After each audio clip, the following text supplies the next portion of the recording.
5 თვიანი პაუზის შემდეგ დღეს ნიკა მელია სასამართლო პროცესზე პირველად გამოჩნდა. სწორედ ეს პერიოდი გავიდა მას შემდეგ, რაც ოპოზიციონერ ლიდერს ლისის ტბის მიმდებარე ტერიტორიაზე ათობით პოლიციელმა ჩასაფრება მოუწყო. ადვოკატები სამართალდამცველებს მელიას უფლებების დარღვევაში ადანაშაულებდნენ, თუმცა მოსამართლემ ეგრეთ წოდებული გატაცების საქმეზე თავად ნიკა მელია ცნო დამნაშავედ და პოლიციის შეურაცხყოფის საბაბით 5,000 ლარიანი ჯარიმა დააკისრა. დღეს კოალიცია ცვლილებისთვის თანათავმჯდომარე საკუთარ პროცესზე სიტყვით გამოვიდა.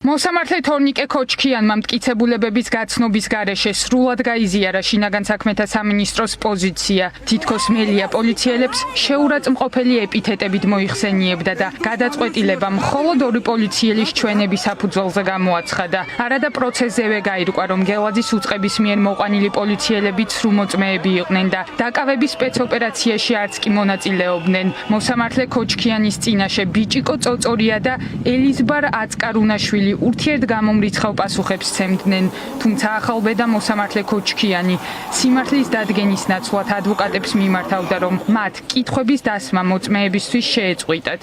მოწმედ გამოკითხულმა სამართალდამცავებმა პოლიციელებმა დღეს ურთიერთგამომრიცხავი ჩვენებები მიცეს სასამართლოს და მათმა რაც სამწუხაროა სისხლ სამართლის დანაშაული ჩაიდინეს. მაგალითად ბატონ წოწორიას ქონდა მიცემული პატაკი და პატაკში სულ სხვა რამ ეწერა, დღეს სასამართლოს სულ სხვა რამ უაგო. პოლიციელი წოწორია სასამართლოს ხდომაზე ამტკიცებდა თითქოს სტატიშვილის ქუჩაზე ავტომობილში მჯდარმა მელიამ ფანჯარას ჩამოუწია და პატრულს მონა უწოდა, რის გამოც პოლიტიკოსის მანქანას აედევნენ.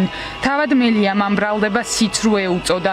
მოყვანილი მოწმე ადასტურებდა, რომ დაკავების შემდგომ მელია უწმაწური სიტყვებით პოლიციელებს არ მოიხსენიებდა.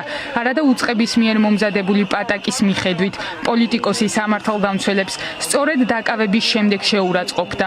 არ ჰქონდათ პასუხები არც გათიშულ სამხრე კამერებზე, არც ისახსოვრდათ დაკავების პროცესში ჰქონდათ თუ არა ვინმესთან სატელეფონო კომუნიკაცია.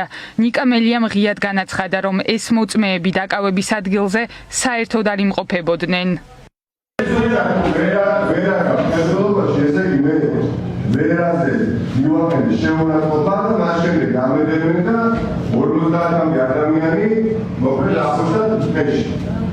ეხლა ეს ხალხი გოდიში და არის ის არის და ზოგადად შემოვიდა ფენში გამი. მელია მოძრავი მაგარი და ჩვენ შეგვაგიდა.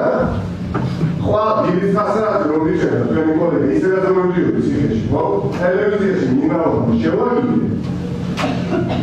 გამომეკიდე და გამიგაცეს. და მე უკვე გამოვიდა შემოგვიწყდა. ითხარით წინ რაუზო შინაგან საქმეთა სამინისტროს კიდევ ერთი ტყუილი პოლიციელების მტკიცებით 29 მაისს, როცა ერთ-ერთ გადაცემაში მიმავალ მელიასთან დაცვის სამსახურის სამი წარმომადგენელი ახლდა. ამ დროს პოლიტიკოსის გატაცება მხოლოდ 3 პოლიციელმა შეძლო, რაზედაც ნიკა მელია აცხადებს, რომ დაკავების სპეცოპერაციაში შინაგან საქმეთა სამინისტროს 50-მდე თანამშრომელი მონაწილეობდა.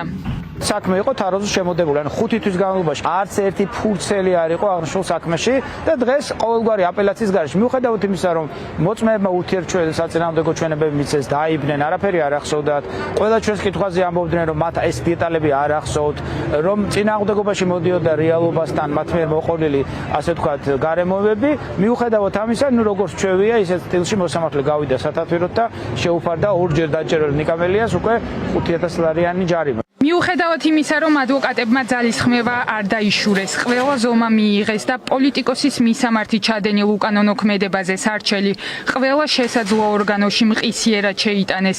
პროცესი მაინც 5 თვის დაგვიანებით ჩაინიშნა და მოსამართლე თორნიკე ქოჩქიანმა მაინც ნიკა მელია გაამტყუნა.